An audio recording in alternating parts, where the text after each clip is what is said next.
Happy New Year. It's 2020. All right. Slow blinking lights. Look at this. It's magic. I can turn them off. They can, All right.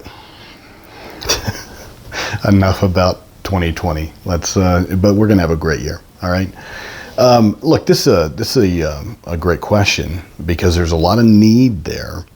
I think schools are really starting to pick up on the fact that we need these environments. What we typically run into is not necessarily resistance from the principal in being able to provide it, but more room inside of a school, depending on where you live. If you're living in a school district that has a growing population, then you may have a sensory room one year and then not have it the next year, just simply because they had to add an extra teacher unit and they no longer had an extra room in order to provide the sensory space. And I've had that happen multiple times. Are they required to have sensory rooms? No. They're not required to, and these things, I can't really say that there's been a lot of case law that's been developed whether or not the need for sensory rooms would be a denial of FAPE, all right? Because it wouldn't necessarily fit, well, I'm not going to sit there and get into these,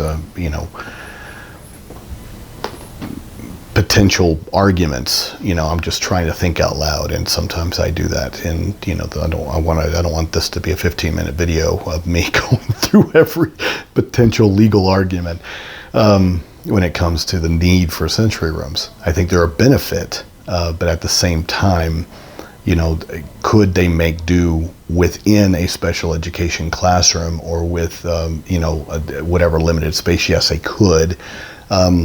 Is it ideal? No, it's not. Does that necessarily also justify an ability for a parent to say, well, they have a sensory room over at that school? Well, you can always ask the IEP team, but that is not necessarily a justifiable reason to gain a transfer either. Okay?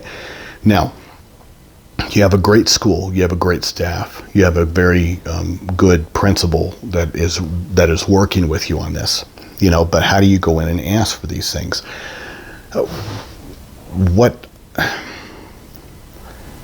What you should do is the homework, okay?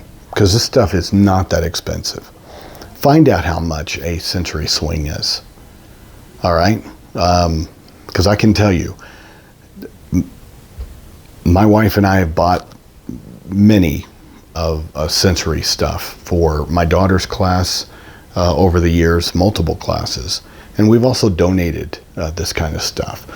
My firm's donated, equipment for sensory rooms. All right, it's just not necessarily something that if you really want this to drag out, then I would ask the school to pay for it. And then you'll have requisitions. You'll have to go through these people who will then talk to this person and talk to that person, and then it will just never happen. But if you can do your homework and find out how much this equipment would cost, at the same time discussing with the principal what the parameters of the room are, whether or not they would allow, whether maintenance or code would allow you to get into the drop, above the drop ceiling to put in a swing. I've run into a situation to where at this school they allowed it, at this one they did not.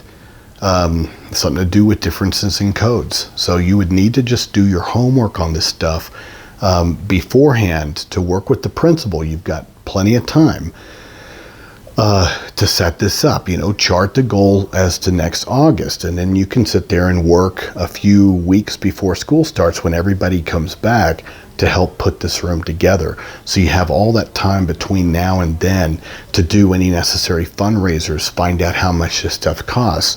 Maybe we'll do one, in this group, like we've done, with helping the teachers. I'm going to reopen that again here in the next little bit to help provide supplies for additional classrooms.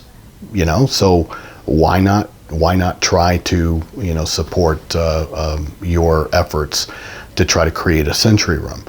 But a lot of that would have to, you're just going to have to do the legwork to get to prices, what the equipment is, and then at the same time talk to the principal, get those commitments, the location, what they can and will allow you to put up, so that you're not wasting time and resources and energy trying to get something that they're not going to put up, use, or allow. Okay? But my experience is that principals have been extremely receptive, and so have special education departments in parental efforts to set up sensory rooms.